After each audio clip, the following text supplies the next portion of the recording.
ആന്ധ്രാപ്രദേശിലെ കിഴക്കൻ ഗോദാവരി ജില്ലയിൽ പമ്പാ നദിയോട് ചേർന്ന് സ്ഥിതി ചെയ്യുന്ന ഒരു ഗ്രാമമാണ് അന്നാവരം.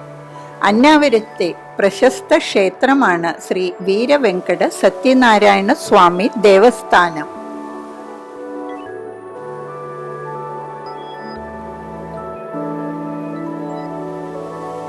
വിശാഖപട്ടണത്തിൽ നിന്ന് 3 മണിക്കൂറും രാജമുദ്രയിൽ നിന്ന് 72 കിലോമീറ്ററും ദൂരമുണ്ട് അന്നാവരം ക്ഷേത്രത്തിലേക്ക്.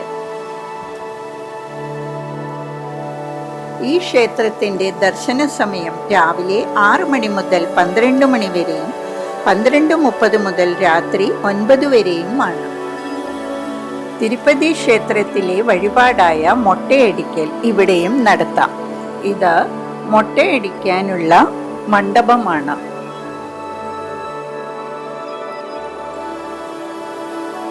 തിരുപ്പതി ക്ഷേത്രം കഴിഞ്ഞാൽ ഏറ്റവും പ്രശസ്തമായ തീർത്ഥാടന കേന്ദ്രമാണ് അന്നാവരം ക്ഷേത്രം. അന്നാവരം സത്യനാരായണ സ്വാമി ക്ഷേത്രം ദ്രാവിഡ ശൈലിയിലാണ് നിർമ്മിച്ചിരിക്കുന്നത്.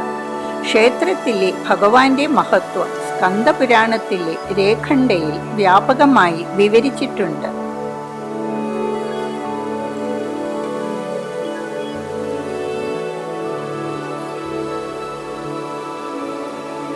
ഇതിലെ കൂടി പോയാൽ 300 രൂപ ടിക്കറ്റ് എടുത്തവർക്ക് അകത്ത് കടക്കാം. പർവ്വതങ്ങളുടെ രാജാവായ മേരുവിന്റെ പുത്രനായ രത്നാകരന്റെ പേരിലുള്ള രത്നഗിരി പർവ്വതത്തിലാണ് അന്നാവരം സ്ഥിതി ചെയ്യുന്നത്. ഇവിടത്തെ പ്രധാന പൂജ സത്യനാരായണ പൂജയാണ്. 300 രൂപ മുതൽ 2000 രൂപ വരെയാണ് പൂജ ടിക്കറ്റ്. ഇവിടെ ഹാൾ നമ്പർ 1 മുതൽ 7 വരെ മണ്ഡപമുണ്ട്. അവിടെയെല്ലാം സത്യനാരായണ പൂജ ചെയ്യാം.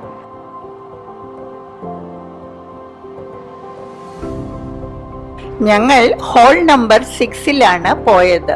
പക്ഷേ അവിടെ ചെന്നപ്പോൾ സത്യനാരായണ പൂജ കഴിഞ്ഞിരുന്നു. എങ്കിലും ഉത്സവമൂർത്തിയെ കാണുകയും ചെയ്തു. അന്നാവരം ക്ഷേത്രത്തിൽ ഭഗവാൻ വിഷ്ണു സത്യദേവനായും തൻ്റെ പത്നി ശ്രീ അനന്തലക്ഷ്മിയോടും മറുവശത്ത് ഭഗവാൻ ശിവനോടും ഒപ്പം ഇരിക്കുന്നു. തിരുപ്പതിയിൽ കല്യാണോത്സവം നടക്കുന്നത് പോലെയാണ് ഇവിടെ സത്യനാരായണ പൂജ.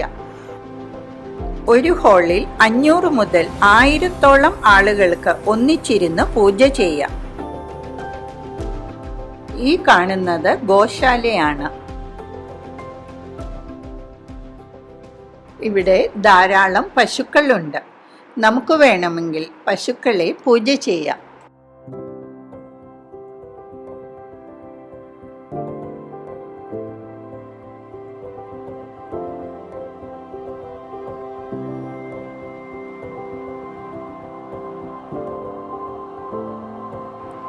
ഇനി ഞങ്ങൾ പോകുന്നത് അന്നപ്രസാദം ഹാളിലേക്കാണ്.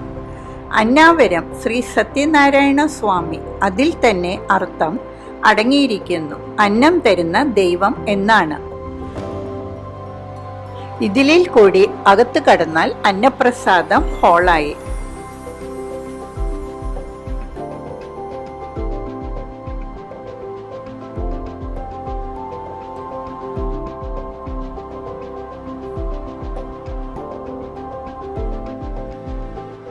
ഇവിടെ വരുന്ന ഭക്തജനങ്ങൾക്ക് എല്ലാ ദിവസവും ഫ്രീ ആയി അന്നപ്രസാദം ലഭിക്കും.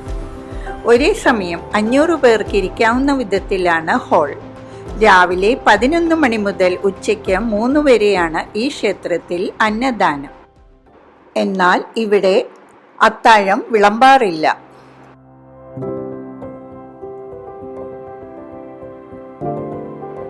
പമ്പാ നദിയുടെ തീരത്തുള്ള ഈ ക്ഷേത്രത്തിലെത്താൻ റോഡ് മാർഗവും 460 പടികളിലൂടെയും ഇവിടെ എത്താം.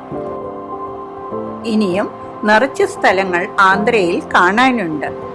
ഇതോടെ ആന്ധ്ര സീരീസ് കഴിഞ്ഞു. പുതിയ വീഡിയോയുമായി വരുന്നതുവരെ നന്ദി, നമസ്കാരം.